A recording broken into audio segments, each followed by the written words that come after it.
আদিবাসী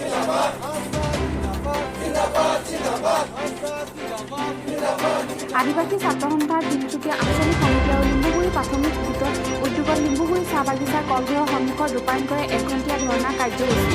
উক্ত ধৰ্ণা কাৰ্যসূচীৰ জৰিয়তে স্থানীয় বাগিচাৰ শিক্ষিত নিবনুৱা যুৱক যুৱতীৰ কৰ্মসংস্থাপন নিযুক্তি পৰীক্ষাৰ ফলাফলৰ বিৰোধী হোৱাৰ অভিযোগ আচাৰ।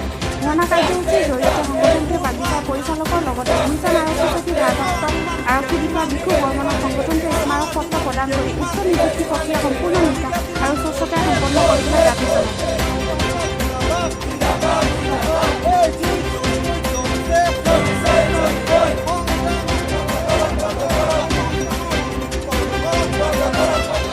আমাৰ যি লিম্বুগুৰি চাহ বাগিচা, এই লিম্বুগুৰি চাহ বাগিচাৰ আমাৰ যি অফিচ আছে সেই অফিচ ষ্টাফবিলাক একেবাৰে খালী হৈ আছে পদসমূহ।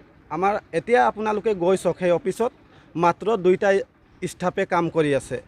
তেওঁলোকে ৰাতি 7টা-8টা বজালৈকে অফিচত কাম কৰে। আমাৰ সেই পদসমূহ খালী হৈ আছে, জামাদাৰৰ পদ খালী হৈ আছে।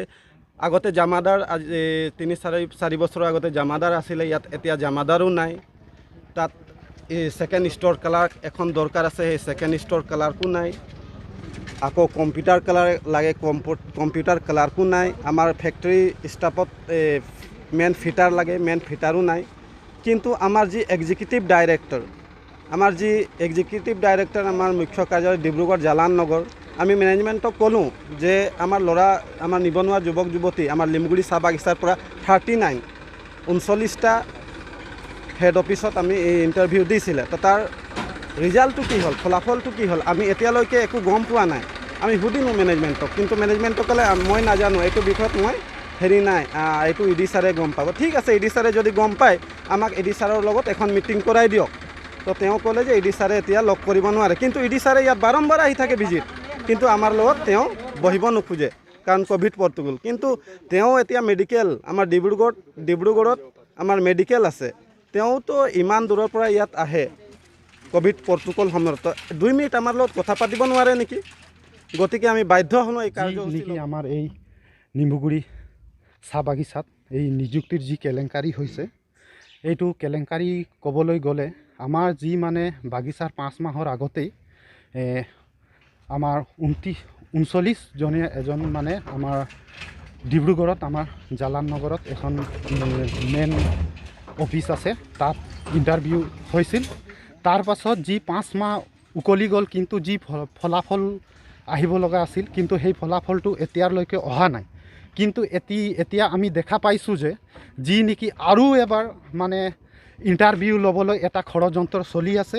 যি আমাৰ দাবী এটাই আছে, যি মানে 39গৰাকী যি আমাৰ আমাৰ ষ্টুডেণ্ট আছিলে, যি আমাৰ স্থানীয় বাসিন্দা, আমাৰ লিম্বুগুৰি স্থানীয় আমাৰ যুৱক যুৱতী আছিলে, সেইসকলৰ যি প্ৰথম যি ফলাফল আছে, সেইটো প্ৰথম ফলাফলটো ঘোষণা কৰিব লাগিব। আমি সেইটোৱে আমাৰ মানে যি পৰিচালক মহোদয় তথা এক্সিকিউটিভ ডাইৰেক্টৰ আমাৰ ইডিক আমি অনুৰোধ জনাইছোঁ।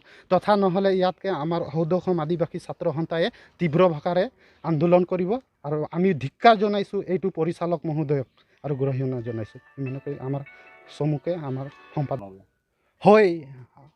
আমাৰ মতেতো আমাৰ মানে সৌদ অসম আদিবাসী ছাত্ৰ সন্থাই এটা খুব কৈছোঁ, আমি গম পোৱা মতে মানে ইয়াৰ যি আমাৰ মেনেজমেণ্ট আছে, যি পৰিচালকগৰাকী আছে, তেওঁৰ মানে যি আমাৰ মানে সন্মানীয় আমাৰ স্থানীয় আমাৰ প্ৰাথমিক গোটৰ সভাপতি সম্পাদকে ধৰি আমাৰ তিনিচুকীয়া আঞ্চলিকৰ সম্পাদক ডাঙৰীয়াই আমাৰ 1 সপ্তাহৰ আগতে এই অফিচত আমাৰ মানে কথা পাতিব গৈছিলে।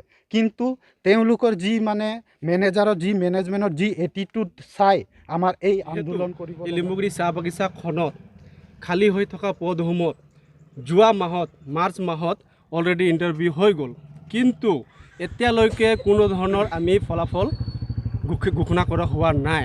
কিন্তু কি এনেকুৱা বিষম বুজাবুজিৰ মাজত চলি আছে আমি জানিব বিচাৰিছোঁ আমাৰ পৰিচালক মহোদয় যোগেদি। আৰু তথা যে গতিকে অতি শীঘ্ৰেই এই ফলাফল ঘোষণা কৰক, আৰু স্থানীয় যুৱক যুৱতীক অতি শীঘ্ৰেই খালী হৈ থকা পদসমূহত কৰ্মসংস্থাপন নিযুক্তি দিয়াৰ ব্যৱস্থা কৰক। অন্যথাই আমি সৌদ অসম আদিবাসী ছাত্ৰ সন্থাই ইয়াতকৈ জংগী আন্দোলন কৰিবলৈ বাধ্য হ'ম। হয়, আমি ইতিমধ্যে গম পাইছোঁ যে আমাৰ লিম্বগুৰি চাহ বাগিচাখনত অলৰেডি 5-6খনমান অলৰেডি ভেকেঞ্চি আছে। ষ্ট'ৰ ক্লাৰ্ক, অফিচ ষ্টাফ আৰু জেনেৰেল ক্লাৰ্ক প্লাছ আমাৰ মহৰী বাবু আৰু ফিটৰ এভৰিথিং ধৰি ইত্যাদি ধৰি আমি গম পাইছোঁ আৰু হয়, আমি মেনেজাৰৰ যোগেদি আমি সকলো কথাখিনি গম পালোঁ যে মেনেজাৰে মহোদয়ে আমাক কৈছিলে যে স্থানীয় বাগিচাৰ যুৱক যুৱতী যি নেকি ডিগ্ৰী হওক, BCom হওক, BSc হওক, তেখেতলোকে এই ভেকেঞ্চি পষ্টৰ অংশধাৰী হ'ব বুলি আমাক কৈছিলে।